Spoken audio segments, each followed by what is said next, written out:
అయితే నేను ధనుర్మాసం ముగ్గులు వేస్తున్నాను. ఈజీగా అయిపోయేవి, కొంచెం మనకి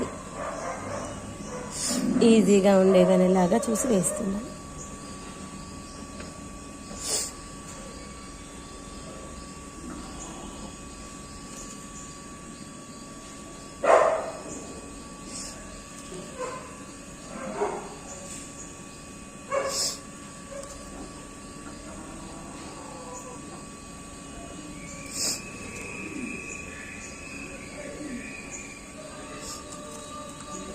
ఇలా అయితే 7 లైన్స్ వేసుకున్నాను.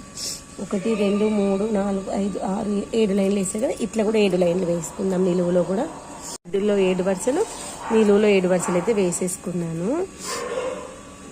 తర్వాత ఇటొకటి తీసుకుని ఇలా ఒక ఫ్లవర్ ప్యాటర్న్ అయితే క్రియేట్ చేసుకోవాలి. ఇప్పుడు మనం 7 వేసాం కదా, ఇటు 3 లైన్స్ అటు 3 లైన్స్ తీసుకొని ఇలా మనం ఒక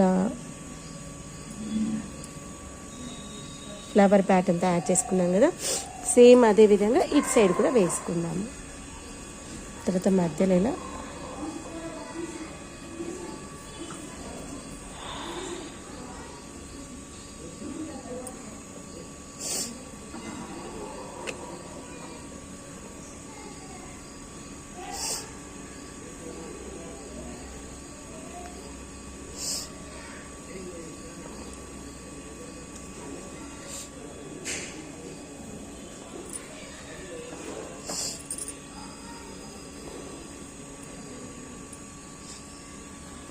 తర్వాత ఇప్పుడు ఇది ఉంది కదా, దీనికి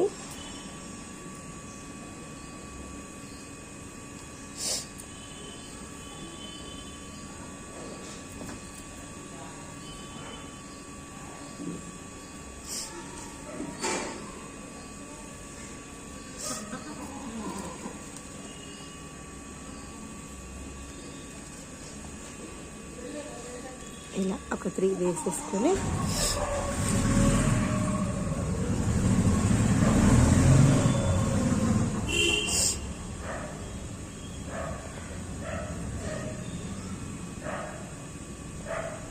ఇలా అయితే వేసేసుకుంటాం. సేమ్ ఇదే విధంగా మిగిలినవన్నీ వేసుకొస్తాము.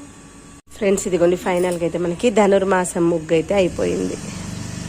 ఈ విధంగానైతే వేసేసాను. ఎంత బాగుంది కదా, చాలా అందమైనటువంటి యొక్క ముగ్గును మనం ఈజీగానే వేసేసుకోవచ్చు. ఏంటంటే ధనుర్మాసం అంటే గీతల ముగ్గులు కదా, నాకు ఇంకా వేయడం రాలేదు. చాలా నీట్గా వేస్తారు చాలామంది, వేస్తూ ఉంటే వస్తుంది.